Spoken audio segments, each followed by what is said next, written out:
საშინაო სკოლის გაკვეთილებს წარმოგიდგენთ კომპანია სილქნეტი.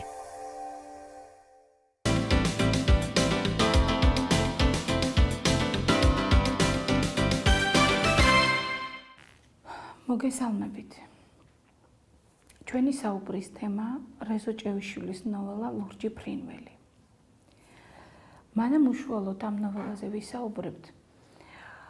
მინდა თვითონ ეს კრებული, მოზაიკური კრებული ნოველებისა, მუსიკა ქარში, თავისი დასაწყისითა და დასასრულით წარმოვადგინოთ იმგვარად, რომ ჩვენ აი ამ მოზაიკაში, რასაც რეზო ჭეიშვილი ქმნის, ზუსტად მოვძებნოთ ადგილი ამ პატარა ნოველისათვის, ლურჯი ფრინველისათვის. კრებული იწყება ავტორისეული შესავლით. ავტორი გვიხსნის იმას, რომ ერთხელ შვილთან ერთად ესეთი სიტუაცია შეიქმნა, რომ შვილმა აიღო ქვა, დახედა ამ ქვას და უცბად გაუჩნდა განცდა, რომ ეს ყველაფერი ოდესღაც უკვე იყო. და როდესაც მწერალმაც მოусმინა და ავტორმაც მოусმინა აი ამ შენიშვნას, შვილის ამ შენიშვნას, მასაც გაახსენდა ეს განცდა, რომ ოდესღაც თვითონაც ქონია ამგვარი განცდა, ამგვარი შეგრძნება, რომ ეს ყველაფერი ოდესღაც უკვე იყო, თუმცა ვერ აკონკრეტებს ამას რა იყო. ასე რომ იქმნება ერთგვარი სამყარო, რომელიც შეიძლება ასედაც დაგვეწყო, იყო და არა იყო რა. მით უმეტეს ამ შესავალის გასაღებს ჩვენ აუცილებლად მოვძებნით საერთოდ კრებულის ბოლოს, როცა ავტორი აჯამებს ყველაფერს და ესეთ დიდ სიზმარს უწოდებს თავის აი ამ მოგონებათა კრებულს. გავთამამდებით და დავარქმევ მას სწორედ მოგონებათა კრებულს. იმიტომ რომ ყოველი ნოველა აქ არის ერთი კონკრეტული მოგონება, ბავშვობის დროინდელი მოგონება და თვითონ აი ეს მოგონებათა კრებული წარმოდგენილი აქვს ავტორს როგორც ერთი დიდი სიზმარი, რომლის ფარდაც ჯერ იხსნება, შეჰყავს მასში ჯერ თვითონ ავტორი და შემდეგ მიუძღვის ავტორის სწორედ აი ამ კითხვას, ხოლო ბოლოს, როდესაც ის ამთავრებს აი ამ ფეერიულ სურათს გადასვლას ერთი მოგონებიდან მეორე მოგონებაში, მეორედან მესამეში, საბოლოო ჯამში იხურება ეს დიდი ფარდა და მწერალიც გვიხსნის ერთ რამეს, რომ ეს ხდება და ამგვარი სიზმარეული ხილვები ადამიანს ეწევა მაშინ, როდესაც ის დასასრულისკენ მიდის, როდესაც ეს დასასრული და დასაწყისი რაღაც ერთ წერტილში ერთმანეთს თან ხვდება და აი მაშინ ებადება ადამიანს ესეთი შეგრძნება, რომ თითქოს ყველაფერი ეს იყო და არც იყო. მწერალი აღმოაჩენს, რომ რამდენჯერაც არ უნდა მოვიდეს ადამიანის სული აი ამ წუთის სოფელში, შეიძლება ის მრავალგზისაც მოდის, უბრალოდ ადამიანი იმიტომ ვერ განიცდის ახლად მოსვლას, რომ ყოველთვის მისი ცხოვრება ეს არის ერთი და იგივე ცხოვრება. ის თავის ცხოვრებაში არაფერს არ ცვლის, მას თავის ცხოვრებაში არაფრის შეცვლა თითქოს არც უნდა. ამიტომ ეს განცდა, რომ ყველაფერი, რასაც ეხლა აღვქვამეს, ოდესღაც იყო, ეს არის თითქოს შეხვედრა ისეთ პრეისტორიულ საკუთარ წარსულთან, საკუთარი სულის წარსულთან, რომელიც ჩვენს ცნობიერებაში ღრმად დევს და იქიდან არის აღმოსაჩენი და რომ აღმოაჩინო, აუცილებლად მასში, ანუ საკუთარ სულიერ სამყაროში უნდა იმოგზაურო. მწერალი ამას უწოდებს, აი ამ მოგონებათა ნაკრებს უწოდებს თან აბდაუბდას და თან ძალიან დაალაგებულ, თან მიმდევრულ თხრობას. მე ვიტყოდი, რომ ეს არის სიზმარი მოზაიკური ხასიათისა და შინაარსის და ყოველი ნატეხი, მოზაიკური ნატეხი თავის ფერს, თავის აზრს, თავის ქვეტექსტს შეიცავს და რა თქმა უნდა, საბოლოო ჯამში განხილულია ცხოვრება ერთი ადამიანისა. მე მინდა მიგანიშნო ერთი ადამიანისა როგორც სიმბოლოს, იმიტომ რომ ეს არ არის ერთი კონკრეტული ადამიანი. ჩვენ შეგვიძლია ის განვაზოგადოთ როგორც ეროვნული მე, როგორც კაცობრიული მე, იმიტომ რომ ამ გზას გადის კაცობრიობა დასაწყისიდან დასასრულამდე, ბავშვობიდან სიბერემდე, დაბადებიდან სიკვდილამდე. ეს არის გზა ერთი კაცისა, მაგრამ კიდევ ერთხელ ვერაფერს ადამიანი ისეც ვერ განიცდის, რაც სხვას არ განოცდია. ვერაფერს ისეც ვერ შეიგრძნობს და ვერ დაინახავს, რაც სხვასაც არ დაუნახავს და ამიტომ ხდება სწორედ მისი განზოგადება და როდესაც ჩვენ კითხულობთ აქ ამ სოფლის პატარ-პატარა ამბებს, ან პატარა ბავშვის ამ შეგრძნებებს და ეს ბავშვი არის ინტერესიანი, მაძიებელი ბავშვი, იმიტომ რომ ის არის დიდი ჭკვიანი ბავშვი მზით განათებული წიგნით ხელში და წიგნი როგორც შეცნობის წყარო და წიგნი როგორც ცნობიერების საშუალება, ასე იგი ბიჭს ეხმარება სწორედ იმ მოგზაურობის ჟამს, რასაც ის სიცოცხლეს დაარქმევს და რაც სიცოცხლის დასასრულისკენ, სიცოცხლის ბოლოსკენ სიზმრად იქცევა, იმიტომ რომ ყოველი წუთი ადამიანის ცხოვრებისა სწორედ სიზმარეული ხილვაა. ყოველი გუშინდელი დღე და მით უმეტეს ბავშვობის დროინდელი მოგონებები ეს სიზმარეული ხილვები არიან. ისინი არ არიან კონკრეტული, უკვე კონკრეტული შეგრძნებები. ამგვარი მოგზაურობა საკუთარ სულის სამყაროში ლიტერატურული სინამდვილისათვის ნამდვილად ნაცნობია. მე მაგალითად საინტერესოდ მიმაჩნია ერთი ფსიქოლოგიური ნაშრომი მიხაილ ზოშენკოსი. მე-19 საუკუნის 20-30-იანი წლების ლიტერატურული ნაშრომი გახლდათ ეს მიხაილ ზოშენკოს სრულიად მოულოდნელი რამ, ჩემთვის როცა ის წავიკითხე და მას ქვია მზის ამოსვლის წინ. აი, რა თქმა უნდა, მიზანდასახულება სხვა არის ვიდრე რეზო ჭეიშვილისა, მაგრამ იქაც ესეთი მცდელობა, რომ ადამიანმა გარკვეული ფსიქოლოგიური მიზნით, რომ განთავისუფლდეს აი ამ თავისი წარსულისაგან და წარსულისაგან გამოყოლილი შიშებისა თუ შთაბეჭდილებებისაგან, ის იწყებს ბავშვობის დროინდელი ეპიზოდების გახსენებას, იმიტომ რომ მიზეზს მიაგნოს, რატომ აქვს მას მოწყენილობა, რატომ აქვს გარკვეული რამის მიმართ შიში, მაგალითად წყლის მიმართ შიში და სხვა და სხვა.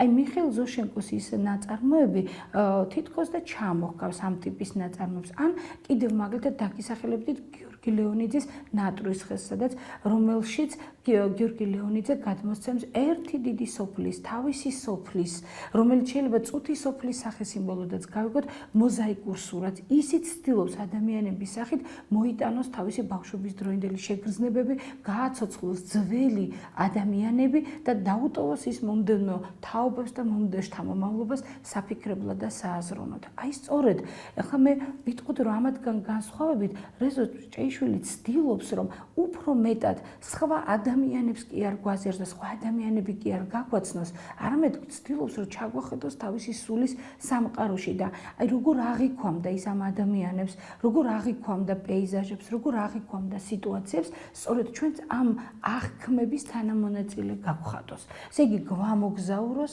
თავის სიზმარში, გვამოგზაუროს თავის ბავშვობაში. ერთ-ერთი ნოველა, კიდევ ერთხელ გავიმეორებ ამას, ერთ-ერთი ნოველა აი ამ კრებულიდან, რომელსაც ქვია მუსიკა ქარში, არის ლურჯი ფრინველი. ვინც კი ამას წაიკითხავს, სათაურიდანვე უკვე ნამდვილად დაინტერესდება, იმიტომ რომ უნდა იცოდეთ, რომ ლიტერატურაში ლურჯი ფრინველი პირველად არ გამოჩნდა. ლურჯი ფრინველი ქმნის მორის მეტერლინგს, ეს არის პიესა, სიმბოლისტური პიესა მორის მეტერლინგისა, სადაც ლურჯი ფრინველი არის განსახიერება და სიმბოლო ყველაზე მისტიკური, ყველაზე სიმბოლისტური ხასიათისა და შინაარსი. ამას ძალიან ბევრი მნიშვნელობა გააჩნია.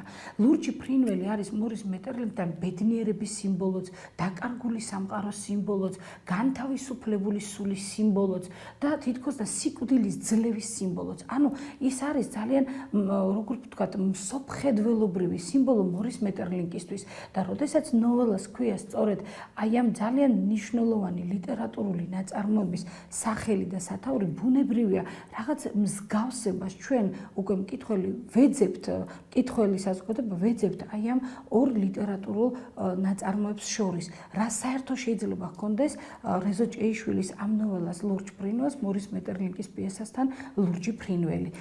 ან კიდევ მით უმეტეს შეიძლება ცოტა შორსაც წავიყვანოთ ჩვენი ცნობიერება და გონება და გავიხსენოთ, რომ თვითონ მორის მეტერლინგის შემოქმედებაც დავალებული იყო ნოვალისის რომანტიკოსი მწერლის, გერმანელი გენიალური რომანტიკოსი მწერლის ნოვალისის რომანის ცისფერი ყვავილის სახესიმბოლოთი. ცისფერი ყვავილი ნოვალისთან ბედნიერების სიმბოლო გახლდათ და საზოგადოდ შეიძლება ასედაც წარმოვიდგინოთ, რომ ლურჯი ფერი არის სწორედ ირეალური, მიღმური სამყაროს ფერი, იდეალისტური ფერი, ის როგორც მნიშვნელოვანი სიმბოლო რაღაცა ჩვენი სამყაროს მიღმა არსებული სამყაროსი რომანტიკოსებმა შემოიტანეს ჩვენ ცნობიერებაში, ხოლო შემდეგ მას უფრო მნიშვნელოვანი დატვირთვა უკვე სიმბოლისტებმა მიანიჭეს. ერთი სიტყვით, აი ამ ლიტერატურული წარსულის მიმოხილვის ფონზე ჩვენ შეგვიძლია უკვე გავეცნოთ ამ ნოველას. ნოველის გმირი გახლავთ პატარა ბავშვი, რომელიც ყოველდღიურად აკვირდება თავისი სოფლიდან და თავისი ეზო კარმიდამოდან გარე სამყაროს. ის აღმოაჩენს, რომ მათი სოფელი არის ფერდობზე შეფენილი. ფერდობი როცა დამთავრდება, ღელე გამოჩნდება, ღელე რკალად მიუყვება მინდორველებს, იქ სადღაც ნალივით იხრება, განგებარიდებს თავს, კლდოვან ნაპირებს თითქოს მათთან შეჯახება არ უნდა. ბავშვი აკვირდება იმასაც, რომ აი ამ ღელეს გადასწვრივ იქით არის კლდეები და ეს კლდეები გახლავთ ადამკიბესავით, ძალიან საინტერესო სიტყვა, ადამკიბესავით ჩალაგებული და ჩაწყობილი ფიქალებად და აი ამ კლდეს, რაღაცა კლდის ამ ტერასულად ჩალაგებულ ფიქალებს ეძახიან, როგორც იქ ეძახიან, ეს გახლავთ პარახელები. ხო, როგორც იქ ეძახიან პარახელებს, ბავშვის ცნობიერებაში და ბავშვის წარმოსახვაში თითქოს და შეუძლიათ შექმნან კიბის ასოციაციას. ალბათ იმიტომაც უწოდეს ადამკიბესავით, აი რაღაცა კიბის ასოციაციის მსგავსია. ამიტომ მას გაუჩნდება სურვილი, რომ აი ამ ტერასულად გაწყობილი კლდის სიმაღლეზე ავიდეს, მისწვდეს იმ ზეგანს, რომელიც გაშლილია სწორედ კლდის თავზე და რომლის დაპყრობის სურვილით და იქ მოხვედრის სურვილი არ აქვს არავის. იმ კლდის გვერდიდან გადმოდის ბილიკი და ამ ბილიკს მოუყვებიან ბავშვის თანასოფლელები. ყოველ საღამოს, ყოველი მზის ჩასვლის შემდეგ სამუშაოდან დაბრუნებულნი და მათ არ აგონდებათ და სურვილი არ უჩნდებათ, რომ ერთხელ მაინც ავიდნენ ამ კლდეზე და ერთხელ მაინც ეწვიონ ზეგანს და ზეგანის იქით დასახლებულ სოფლებს. ეს ძალიან საინტერესო სახე ბუნებრივია, აღძრავს უკვე ინტერესს და ბავშვის ცნობიერებას მიუყვებით. ბავშვი გადაწყვეტილებას მიიღებს, რომ დაიპყროს სწორედ ეს ყველასაგან უვალი, უგზო, უკლო კლდე. ავიდეს მის სიმაღლეზე და მისწვდეს იმ საოცნებო ზეგანს, რომელიც მას წარმოსახვაში უკვე დახატული აქვს. ამიტომ ფინიასთან ერთად გაუდგება გზას, მიადგება აი ამ კლდეს და დაიწყებს ასვლას. ძალიან საინტერესოა ეს ასვლა, ანუ მისი მეკლდეურობა.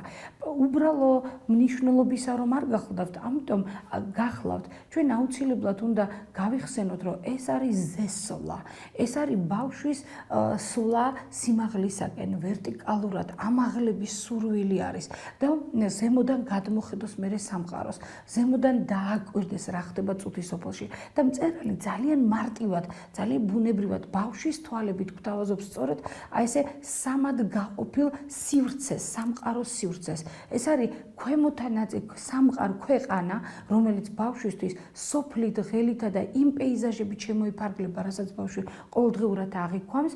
შემდეგ ზეგანიც, ალბათ სიტყვაც შემთხვევით არ არის შერჩეული, ზეგანი, რომელიც არის ახასხასებული და ამწვანებული, რომელზეც ესე იგი საერთოდ სხვა ფერი არანაირად არ ეკარება და ჩვენ შეგვიძლია ეს სწორად დავინახოთ და აღვიქვათ როგორც სწორედ ზესკნელის, ზეცის სახეს სიმბოლო, იმიტომ რომ პირდაპირაც გვევნება, რომ როცა შუა ნაწილამდე კლდის, ხოლო კლდეს საშუალება, ეს არის ამაღლების, კლდეზე სვლა, ეს არის ამაღლების მცდელობა. რა თქმა უნდა, ბავშვისთვის ეს სვლა ჯერჯერობით ბოლომდე გაუცნობიერებელია და მწერლის ეს მთელი განსაკუთრებულობა თხრობის იმაში მდგომარეობს, რომ ის გვთავაზობს ამაღლების სურვილს სწორედ გაუცნობიერებელი პერსონაჟი, გაუცნობიერებელი გონების მქონე პერსონაჟის თვალთახედვითა და პერსონაჟის ლტოლვით. აი ხა დავაკვირდეთ ჩვენ ამას. მივლენ პატარა ფინია და ბავშვი ამ ზეგანის, ამ კლდის მხოლოდ შუა ნაწილამდე. და შემდეგ აღმოჩნდება, რომ ბავშვი პირისპირ მარტო განსაცდელთან, იმიტომ რომ ფინიამ, რომელმაც ქვემოდანვე თავისი შესაძლებლობები შეაფასა კარგად, უკვე მიხვდა, რომ მისი შესაძლებლობები ზღვარი ამოიწურა და ფინია კუდის ქიცინით უკან დაბრუნდა და იბადება პატარა ბავშვის გულში უკვე საოცარი საშინელი განცდა, რომ ღალატისა მას პირველად უმუხთლა თავისმა ერთგულმა მეგობარმა ამ პატარა შავყურა და შავყუდა ფინიამ, თეთრმა ფინიამ. ის ვინიც ის ახლა წარმოუდგენია როგორ გარბის ის სოფლისკენ, როგორი აქელებული მიასახში დაწვება თათებზე და როგორ არ ეტყვის არავის, სად მიატოვა თავისი პატრონი, სად და გაჩერდა მისი პატრონი, რა განსაცდელი აქვს მის, ან ვის მოუყვანს ის მშველელად აი აქ ამ კლდეზე. აქ ერთი ქართული ხალხური ლექსის ასოციაციებიც იბადება, რომელიც სამონადირეო ეპოსს ეხება და ჩვენი ნახავთ, რომ მონადირე ალბათ ისწავლით ამ ლექსსაც, თამბის ლექსზე, როცა მონადირე რჩება კლდეში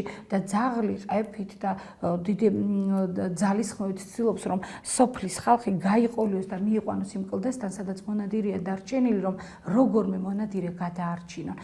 მაგრამ აქ ხედავთ ფინიას არა ერთგულებას, არამედ ღალატს და ბავშვი ზემსწრაფი, ზეცისკენ, ზეგნისკენ ზემსწრაფი ბავშვი გაჩერდება ისეთ სიმაღლეზე, საიდანაც ვეღარც უკან ბრუნდება და ვეღარც წინ მიდის. ეს შეიძლება მოვიაზროთ ისე, რომ მას აკლია გამოცდილება, მას არ აქვს ლტოლვის ისეთი შინაგანი ძალისხმევა, როგორც ზეცისკენ მსწრაფ გონებას სჭირდება და ბუნებრივია, ბავშვი სადღაც სწორედ ამ სიმაღლეზე გაჩერდება, მეტად ვეღარ შეძლებს დაეუფლოს აი ამ დიდ სივრცეებს და უცბად ის აღმოაჩენს, რომ არ არის აქ ისეთი სასოწარკვეთილი სიტუაცია, შეუძლია მას ამ პატარა ხელისგულის ოდენა სივრცეში იმოძრაოს, მოიხაროს და ბოლოს ფერდობს აეკრას კიდევაც კლდის კედელს და ძალიან საინტერესოა, რომ ბავშვი აეკრობა კლდის კედელს, გაუყუჩდება სივრცეს და გასცქერს მის პირდაპირ დანახულ, აი სწორედ მას, რასაც ჩვენ წაღმსაუბრობდით, ახასხასებულ მწვანედ ახასხასებულ ზეგანს და უცბად დაინახავს, რომ აი ამ ზეგანზე ლივლივებს ლურჯი ფრინველი, უშველებელი დიდი ფრთებით და უნდა რომ სახელი მოუძებნოს აი ამ ფრინველს, უნდა რომ ის იყოს ან ძერა, ან ქორი, რაც იცის ბავშვის ცნობიერებამ და გონებამ, მაგრამ აღმოჩნდება, რომ ის და მწერალი ესე გვთავაზობს, ის ძერა იყო თუ ქორი, თუ საერთოდ არც ერთი და არც მეორე, არამედ რაღაცა ლურჯი ფრინველი. დიდი ლურჯი ფრინველი, რომელსაც თეთრი მხოლოდ და მხოლოდ გულმკერდი ჰქონდა, თორე ფრთები ლურჯი ჰქონდა. ის დასტრიალებს თავზე აი ამ ზეგანს და ისეთი სიმსუბუქით, ისეთი სირბილით, ხან დაეშვება დაღმა, ხან ისევ ავა, ესევე მსუბუქად ღრუბლის ნაფლეთივით. ანუ გრძნობთ, რომ ეს არ არის ფრინველი, ეს არ არის მატერია, ეს არის რაღაცა სხვა, რომლის ჩრდილიც ეცემა სწორედ აი ამ ზეგანს და მერე ბოლოს აღმოვიკითხავთ ასეთ ფრაზას, ჯერ მინდა გითხრათ ეხლავე წინასწარ, რომ ესე იგი აქ ხომ ეს პატარა ნოველა არ არის მარტო და ამ კრებულში ხო უამრავი ნოველა გახლავთ თავმოყრილი, აი ამ ნოველების ბოლოს მუდმივად გასძევს თითქმის უმრავლესობას ამათგან სწორედ ხილვა ამ ლურჯი ფრინველისა, როგორც აი ამ სიზმრიდან ამოთავისუფლებული სულისა. ეს ნოველა მთავრდება სწორედ აი ასეთი სახით, რომ ის არის თითქოს და განთავისუფლებული სული. არ დაგვავიწყდეს საინტერესოა რა, რომ იქ ეს მწვანე ზეგანი განიხილება ბავშვისთვის როგორც ერთი დიდი ყორღანი. ყორღანი მოგეხსენებათ საფლავს ნიშნავს. ესე იგი, ეს ლურჯი ფრინველი გახლავთ განთავისუფლებული სულის განსახიერება, ყორღანიდან, საფლავიდან გამოსული სულის განსახიერება. და მე რატომღაც მოკრძალებით ვიტყვი, რომ მე მეჩვენება, რომ აი ამ დროს სწორედ მორის მეტერლინკის პიესასთან ამჟღავნებს ეს პატარა პასაჟი და დეტალი ნათესაობას, იმიტომ რომ მოგეხსენებათ იქაც, აი მორის მეტერლინკს ესეთი თეზა აქვს შემოთავაზებული, რომ მანამ გარდაცვლილი ადამიანი აქ ამ წუთისოფელში ვინმეს ახსოვს, ის გარდაცვლილი არ არის და როგორც ტილტილსა და მატილს, ანუ დაძმას, პატარა დაძმას, ბებიის გარდაცვლილი ბებიის სული ეხმარება რაღაც უამრავი პრობლემისა და წინააღმდეგობების დაძლევაში და ირეალური სამყაროს წვდომაში და ბედნიერებისკენ ლტოლოში, ზუსტად ასე ეხმარება თითქოს და აი ახლა იქ, სადღაც სოფლის თავზე, ყურღანიდან ალბათ თავისივე წინაპრის განთავისუფლებული სული აი ამ კლდეში გარჩენილ ცხოვრების წიაღსვაში, ალბათ სამომავლოდ გარჩენილ ჭაბუკს და ყმაწვილს, ესე იგი პრობლემების დაძლევაში, სიკვდილის შიშის დაძლევაში, იმიტომ რომ ბავშვის თვალწინ გადაშლილია უბსკრული, რომლის სიღრმეს თვალს ვერ უწვდენს, რომლის და იქიდან აღარ ჩანს აღარც ფინია მეგობარი, არ ჩანს არც აი ამ უბსკრული სიღრმე, ანუ ხელა საშიშროებელის, ის თითქოს განწირულია იმ წუთას ჩვენ გვეუფლება განცდა, რომ ბავშვი განწირულია, ის რადგან ვერ წინ მიდის და ვერც უკან, რადგან ეს ფუტურო კლდეები ვერც უფროს მოსულ, გადასარჩენად მოსულ უფროსის სიმძიმეს გაუძლებს და თუ ბავშვის ტოლი მეგობარი ვინმე გამოჩნდა, ის ვერ შეძლებს მის გადარჩენას, ბუნებრივია იკრება ისეთი წრე, რომ ჩვენ გვრჩება შთაბეჭდილება, რომ ბავშვი უსათუოდ განწირულია და აი ამ განწირული ბავშვის გადასარჩენად ყორღანს არღოს, გამოდის იქიდან ლურჯი ფრინველი, როგორც გარდაცვლილი წინაპრის სული და მისი მსუბუქი, ლივლივი, მისი ფრენა, მისგან ირაოს გაკეთება და ბავშვის ყურადღების მიპყრობა სრულიად საკმარისია იმისათვის, რომ ბავშვი გადარჩეს. საინტერესოა ის, რომ ამ ნოველის დასასრულს არ იკვეთება, მკვეთრი არ არის, ბუნებრივია, აი დეტალი რა საშუალებამ და როგორ გადარჩა ბავშვი. აი შეიძლება ეს რეალისტური მოთხრობა და შეიძლება დავინახოთ აქ, რომ მოვიდნენ მაშველები, ბავშვი ამოიყვანეს, სოფელი შეიკრა ერთ გუნდად და გადაარჩინეს. არა, მსგავსი არაფერი არ არის. თითქოს მისი მხსნელი აი ამ წინააღმდეგობიდან, აი ამ სირთულიდან, მხოლოდ და მხოლოდ ეს ლურჯი ფრინველია. ალბათ ამიტომ მიხვება მის მეხსიერებას, მის ცნობიერებას, ლურჯი ფრინველის სახე, როგორც მარადიული მხსნელისა, როგორც იმ წინაპრისა, რომელსაც გაჭირვების ჟამს ჩვენთვის, ამ ბავშვისათვის კონკრეტულად დახმარება შეუძლიათ. იმედი მაქვს, რომ ნაწარმოების, რომელიც დაგისახელეთ მორის მეტერლინგის ლურჯ ფრინველს, ან თუნდაც ცისფერ ყვავილს ცოტა როცა მოიზრდებით, წაიკითხავთ ძალიან დიდი ინტერესით და მე დარწმუნებული ვარ, უდიდეს კმაყოფილებას და სიამოვნებას მიიღებთ. გმადლობთ ყურადღებისათვის.